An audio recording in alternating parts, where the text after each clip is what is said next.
Chief minister Chandrashekhar Rao نے تشویش کا اظہار کرتے ہوئے کہا کہ سیاسی مقاصد کے لیے فرقہ وارانہ اور ذات پر مبنی منافرت کو ہوا دی جا رہی ہے تاکہ ملک کے عوام کو تقسیم کرتے ہوئے ہندوستان کو طالبان حکمرانی والا افغانستان بنایا جائے۔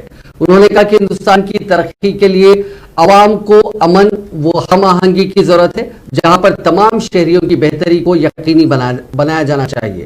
چیف منسٹر نے کہا کہ سماج میں اگر بدامنی پھیل جاتی ہے تو کرفیو نافذ ہو جاتا ہے۔ منافرت پھیلانے والی سیاست سے عوام کو چوکس رہنے کی ضرورت ہے۔ انہوں نے محبوب آباد میں انٹیگریٹڈ ڈسٹرکٹ کلیکٹریٹ کمپلیکس کے افتتاح کے بعد جلسے عام سے خطاب کرتے ہوئے کہا کہ ملک کی ترقی کے لیے مرکز میں ترقی پسند اور غیر جانبدارانہ حکومت کی ضرورت ہے تاکہ ریاستیں بھی ترقی کر سکے۔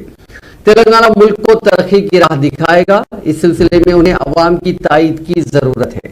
کے سی آر نے تلنگانہ کے خطوط پر مظاہرہ نہ کرنے پر مرکزی حکومت کو تنقید کا نشانہ بنایا اور کہا کہ مرکز کی ناکامی کے سبب موجودہ مجموعی گھریلو پیداوار یعنی جی ایس ڈی پی 11,50,000 کروڑ کے برخلاف تلنگانہ 3 لاکھ کروڑ جی ایس ڈی پی سے محروم ہو گیا۔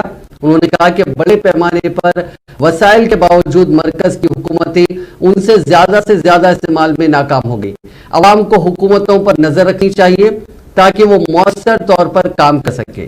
20 سال کے باوجود بالائی ریاستوں کے درمیان دریائے کرشنا کے پانی کی تقسیم کا تنازع مرکزی حکومت کی نااہلی کی وجہ سے زیر التوا ہے۔